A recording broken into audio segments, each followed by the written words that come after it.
Welcome back, everybody. So it is a miserable wet day. It's horrible. Richard's here. All he's done is moan, and I literally say moan all the way here. And now I'm going to tell you where we are. Old Wardour Castle. I'm going to do a bit of a tour. I'm going to do a bit of filming, and then I'm going to do a voiceover giving you a nice long history of this place. So let's get into it. This remarkable hexagon castle in a remote valley in Wiltshire was built in the late 1390s for John V Lord Lovell, one of the richest barons in England and kinsman of Richard II. Lovell's castle, now in partial ruins, was then as sophisticated as any building in Europe. Its design drawings on the King's magnificent new Westminster Hall began that same year. Wardour was a symbol of Lovell's status, his closeness to Richard II, his wealth, and his cultural sophistication. By 1578, the new owner of the castle, Sir Matthew Wardour, I do apologise, before I go any further in this video, I am going to struggle to say that name.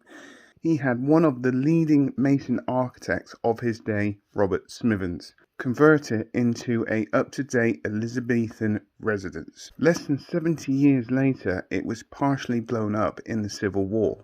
Wardour was never reconstructed after this disaster. Instead, Andrew's 18th century descendants turned it into a romantic ruin, embellishing it and creating a surrounding parkland and lake. The resulting combination of medieval splendor, Elizabethan enrichment, and Georgian landscaping makes it one of the most memorable of the properties administered by English Heritage. Now, there is a lot of history to do with this castle, and I would love to tell everybody the history of this castle, but that will make this video about an hour long, and I have to be honest with you, I just haven't got the time to make a video of this sort an hour long. So what I'm going to do is I'm going to go from 1578 when Sir Matthew Wardour took over the castle. In 1578, Matthew Wardour had an inscription carved above the entrance to Wardour Castle. It celebrated the regaining of the castle by his family after his father's downfall and loss of the estates in 1552. The Latin inscription translates as follows: Thomas, a younger son of the Wardours, first gained the right to settle in this place. As soon as he had settled, he fell. He was punished, although innocent, and above reproach. His innocence was attested by subsequent events, for his son Matthew bought back what had been his father's, and having bought it, increased it. By the favour of the prince it has stayed increased. I pray that it may long so remain and go on being increased forever. What God gave and took away, he has restored in 1578. 1643. Civil War, the two sieges of Wardour. The Wardours lose Wardour. The Civil War was a combination of a long struggle between James I's successor, Charles I, and Parliament, especially the Houses of Parliament. As Parliament tried to increase its power at the expense of the King's and the King's resistance, war finally broke out in August 1642. It was to invoke violent partisanship and to divide neighbour from neighbour, and on occasion father from son and brother from brother. But the Catholics, always favoured by Charles and distrust by Parliament, were solidly behind the King. In the spring of 1643, Thomas II, Lord Wardour, went to Oxford to join the King, who had his headquarters there, leaving his 60-year-old wife Blanchette at Wardour, with little but the male members of the household to protect her. The parliamentarians may have seen the castle as a potential threat if properly garrisoned, and certainly believed that it could contain great wealth in plate and money. On May 2nd, 1643, Sir Edward Hungerford, the local parliamentarian commander, came to occupy it. He may have expected little resistance, but in fact, Blanche refused him entry, saying that she had a command from her lord to keep it, and the first siege of Wardour began. There are two accounts of this siege, one by the royalist clergyman Bruno Rees, the other in the memoirs of Edward Ludlow, who arrived at Wardour with supporting troop of the Parliamentarian cavalry in the last days of the siege. 25 men in the castle, armed with muskets, were faced by a force, according to the royalist account, of 1,300. But the besiegers only had 2 small cannons. These had little effect on the castle walls, apart from one ball bursting through a window and damaging a chimney piece. Having got nowhere with the cannons, the besiegers tried letting off barrels of gunpowder, first in the tunnel leading to the castle, and then in one of the 2 main drains. The first explosion had no effect, and the second one shook the castle but did little damage. The Parliamentarians then inserted further barrels of gunpowder, set an hourglass in motion, and threatened another and probably bigger explosion if the castle were not surrendered before the hourglass ran out. According to Ludlow, the threat was so terrifying for the ladies within. On May the 8th, 1643, a great number of people in the castle decided to surrender. The castle was pillaged, much damage was done in the park and the wood, and the great chimney piece smashed together with numerous rare pictures, a loss that neither cost nor art can repair. After being taken as prisoners to Shaftesbury, Blanche was allowed to take refuge in Salisbury, where she was soon to learn that her husband had died on the 19th of May of wounds received 3 days earlier at the Battle of Stratton near Oxford. The castle, now in possession of the Parliamentarians, Edward Ludlow moved in with troops and a company of infantry as a garrison. He remained there until the end of the year, when Blanche Arundel's son Henry, now the 3rd Lord of Arundel, came with a large force to retake it. The second siege lasted from December 1643 until March 1644, and with a sizable garrison opposed the besiegers with bigger cannon. Even so, the castle, although much battered, was only taken when an engineer was brought in, supported by miners from the Mendip lead mines. A shaft was dug under the castle walls, and a gunpowder mine laid ready for firing, and may have hoped that Ludlow would surrender before this proved necessary. In fact, the mine seemed to have been set off by mistake by a shot from the defenders. Ludlow was in bed and woken up to an explosion to find, as in an earthquake, that a large chunk of his bedroom wall had disappeared.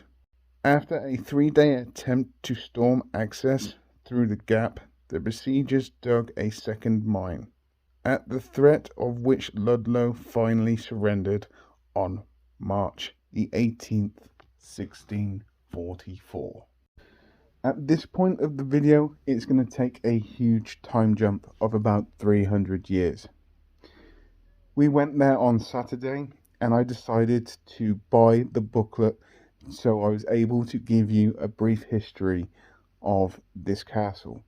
Like I said, I would love to have gone even more in depth with this, but there is just so much history to this castle. I just haven't got the time at this moment to do a full history on Wardour. John, the 16th and last Lord Arundel, grew up with his 2 sisters at Wardour Castle. He was a captain in the army during the Second World War, and after arriving in France in September 1939, he was captured by Germans while retreating with his company in May 1940. He escaped from, I cannot say the name of this prison, in 1940 1943, but he was recaptured and taken to Colditz. John was sent back to Britain in 1944 with tuberculosis. He died days after reaching British soil. In September 1944, he was 37 and unmarried, and with his death, the barony of the Arundels of Wardour became extinct.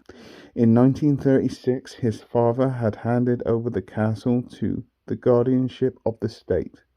Although retaining ownership, decades of restoration and research followed. The ivy was removed from the ruins, excavations were carried out, and concrete floors were installed to improve access. Today, the ruins are maintained on the behalf of the state by English Heritage, but are still the property of Lord Arundel's successor, Lord Talbot, who owns most of the surrounding land. So I hope everybody enjoyed that little brief history of Old Wardour Castle. It's such an amazing place, and it is full of so much history. Now I'm just going to take you around the grounds and show you the lake, the little caves that are about, and just give you a good look around the castle itself.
Oh, Jesus, shit the bed. Fucking hell.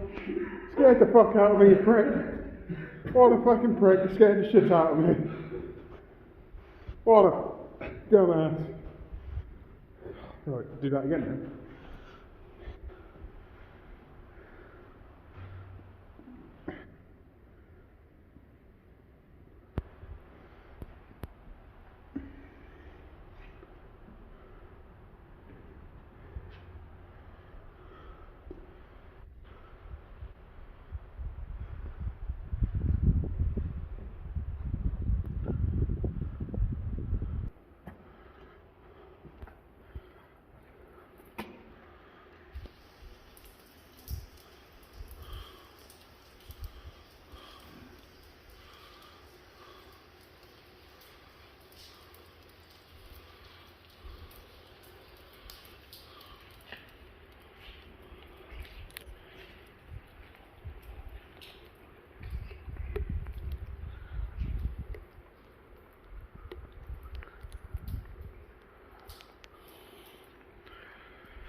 Oi?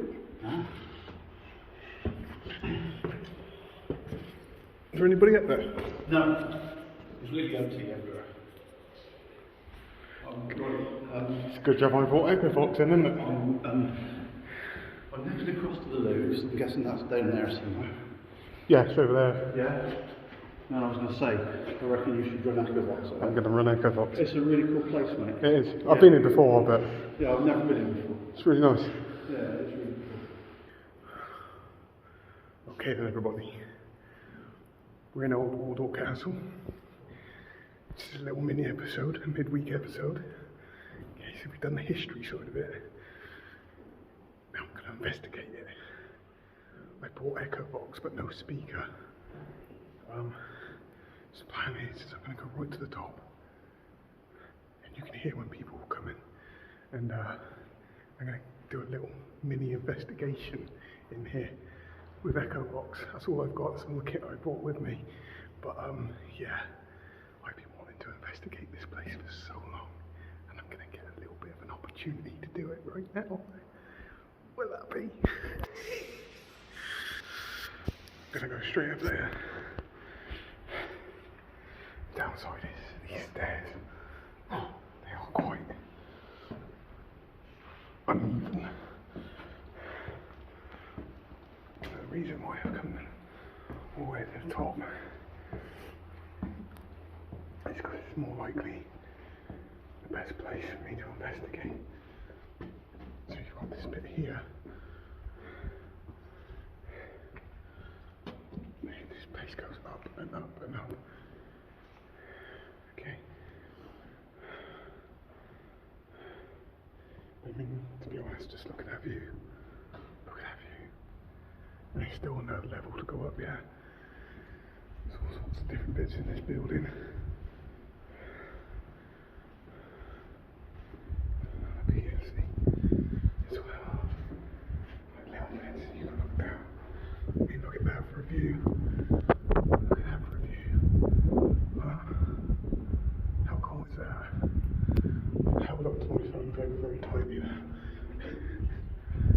Like there. We go right to the top.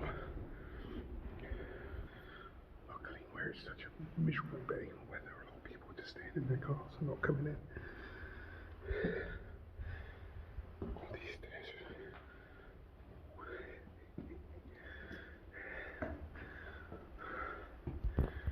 Turn the camera.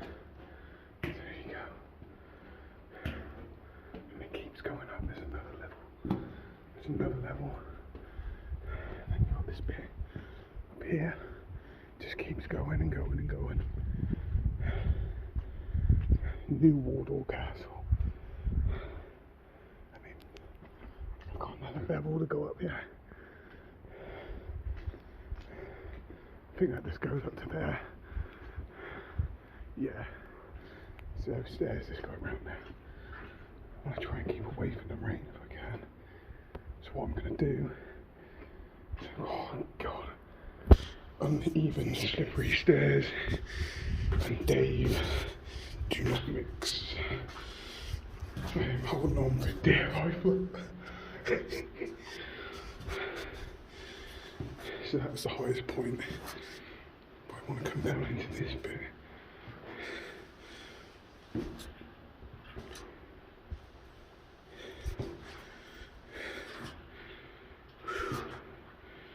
So it's been about 6 years since the last time I was here. Sorry about the camera work there. The mini investigation will be a separate episode.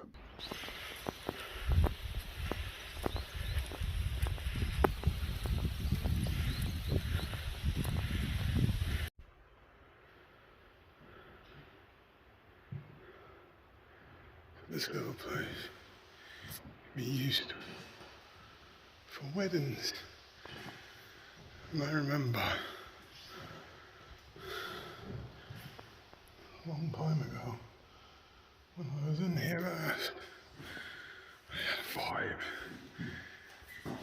in this place. So I had to move from the castle because There was people there. I couldn't investigate very well. But by the looks of it, they use this little bit here for weddings, which is cool.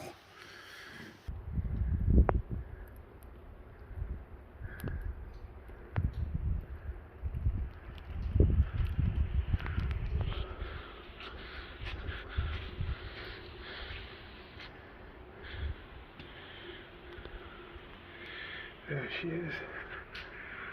Blanche Andrew.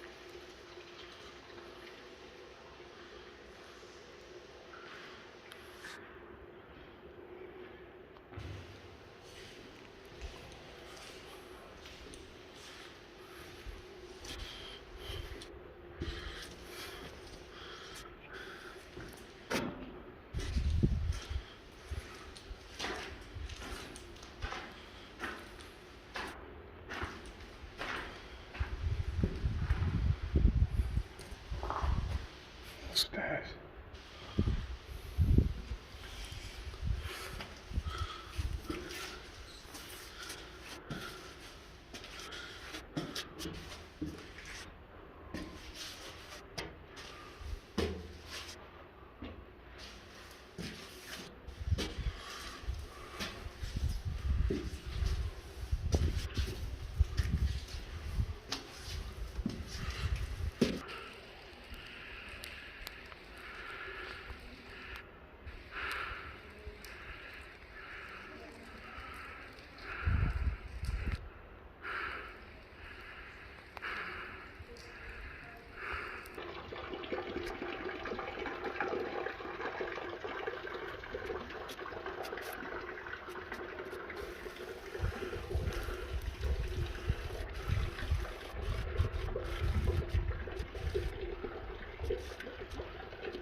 There's not much to them. Well, I say there's not much to them.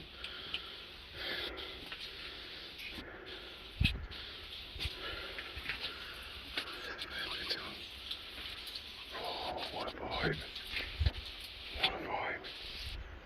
Wow, what a vibe.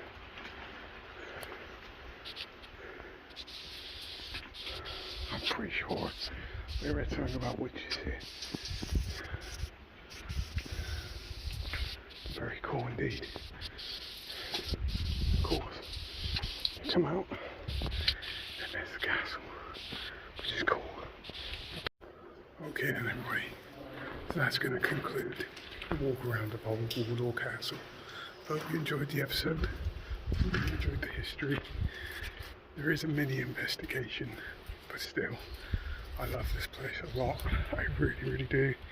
And if I ever had the chance to investigate here properly at night, I would never turn it down. On that note, I hope everybody has a great rest of the day, whatever you're doing. Please take care and goodbye.